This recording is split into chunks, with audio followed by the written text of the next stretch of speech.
এই পোস্তদানা, বাদাম, গোলমরিচ, লবঙ্গ, দারচিনি, মশলা এগুলো এখন আমি গরুর মাংস দিয়ে দিব। তো এখানে গরুর মাংস রান্না হচ্ছে।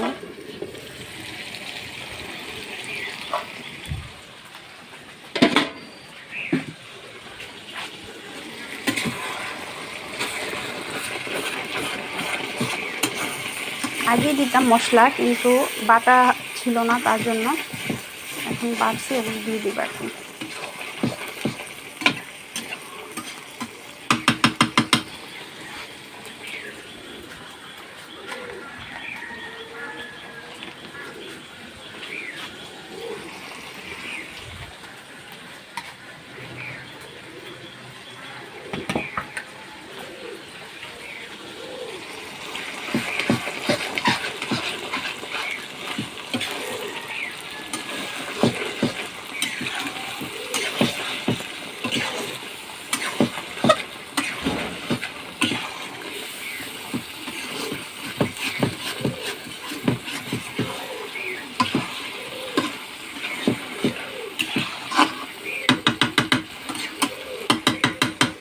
এখানে ভাত বসেছি, মাটির চুলায় হচ্ছে রান্না।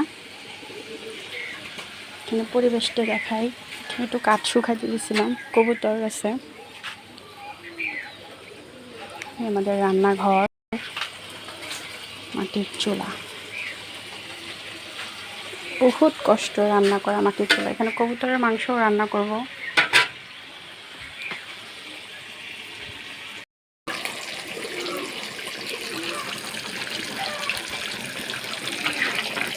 এই মাংস প্রায় আলু দেওয়া হয়েছে, বেগুন ভাজা হচ্ছে।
শেষ, গরুর মাথার মাংস রান্না শেষ। এখানে তো কালি ভরে গেছে, মাটির চুলায় কালি ভরবেই।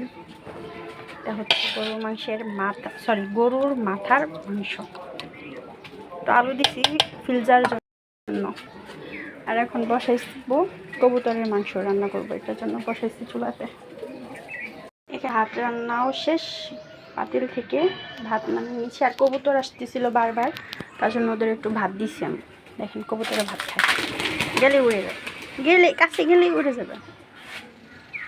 অল্প কটা ভাত দিছি, থাক, খিদে লাগছে না ওদের, তার জন্য। আর এখানে কবুতরের মাংস বসাইছি, এখন ঢেকে দিব। এটা পানি দিয়ে দিছি কষানোর পরে। এখন ভাতটা নিচে রেখে আসে। কবুতরের মাংস দেখেন কি সুন্দর কালার হয়েছে। ক্যামেরা তো সুন্দর কালার দেখা যায় না, দেখাইতেই পারি না। সুন্দর একটা কালার, তেল তেল, খুব সুন্দর কালার হয়েছে। রান্না শেষ, শুধু এটা একটু আছে, তারপরে চলে যাবে।